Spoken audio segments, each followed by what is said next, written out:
Maybe you've been in business and it's starting to feel like one long, rhythmic, slow drumbeat. There's no flair, there's no fun, there's no style. It's monotonous. And so today, in the video, I just want to remind you of three things that, through my lens of having owned a business for 7 years, 8 years now, that has given me some life and the ability to have fun in thinking of it this way. So there's a lot about business that I just don't separate from life in general. We have these categories in America that are just so reductionist. But for me as an entrepreneur, business is the way life should go more. Um, Business is the way life should be, if you ask me. Yes, you're going to have your time where you're an apprentice and you're learning a skill under someone. Let's call that the 9 to 5. But at some point, ownership is the name of the game for true wealth and freedom. And that's what I'm about. I'm about helping families find true wealth and true freedom. So if you're a business owner and you just feel stuck, maybe these three unique aspects of business owning that have been brought to me will help you along your journey. So number one, business has given me the ability to recognize a pattern in life that feels way more human than the pattern I was stuck inside. And that is that life is about trying. It's about an experiment. It's about learning, not through pass or fail, but recognizing what works and what doesn't. And babies do this. So we don't have far to look to recognize this is just a pattern of life. And we're not adopting some grand new perspective. We're just reminding ourselves of what it is to be human.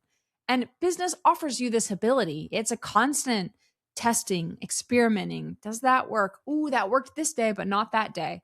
And I just feel like after you've moved past that 9 to 5 where you're really just trying to hone in on a skill, that is the freedom that business allows you. It allows you to recognize life is an experiment.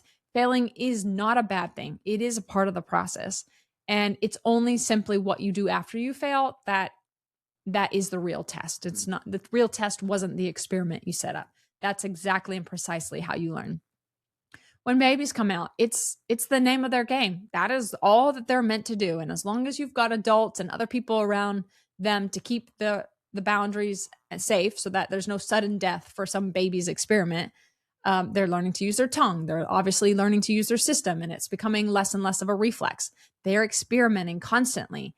Watch a toddler and how, when toddlers throw, in my opinion, they're experimenting. They're not being evil. They're not, laughing inside of themselves as they chuck the thing across the room, although sometimes it feels that way.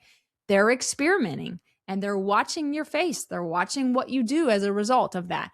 When it's early on, in my opinion, they're testing weights. They want to know, does this fall the same way this falls? Does this fly the same way this flies? When does it hurt? When does it not hurt? When does it hurt other people? When does my mom not like it? When does dad, get on to me for why can I throw this, but I can't throw this?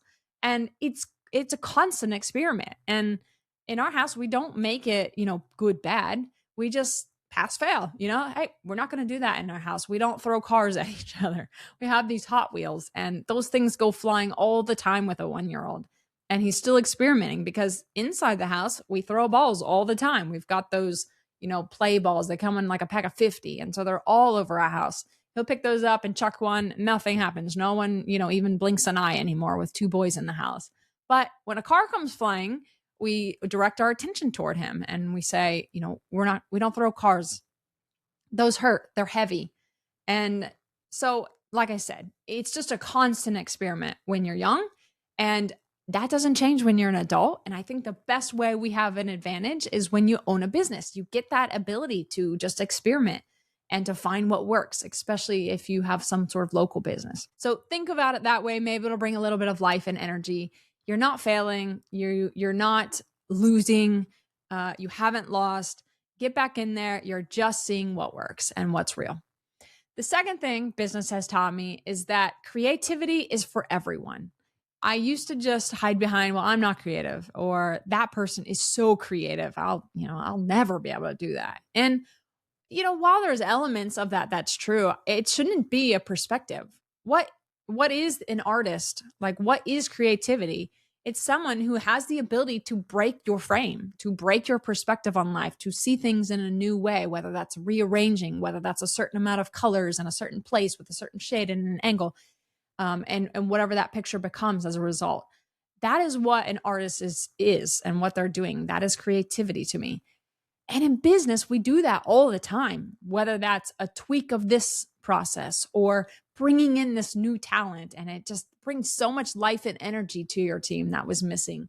Or the ability of a business owner to see something coming down the road and be able to creatively move and dance around it, or deal with something like COVID, or deal with, obviously the tech boom. All of those things. Business owners are creative, and we have our what makes us human coming out and allowing us to be so lively in life. I think entrepreneurs are some of the funnest people to be around. And I think that's because they feel a lot of these things about business that are just true to being human. And one of those is creativity. So next time you're stuck in a rut, take 2 hours, put in some earplugs, and really find that creative side of you that is itching to come out. It wants to be out there and to play and to release the pressure on life.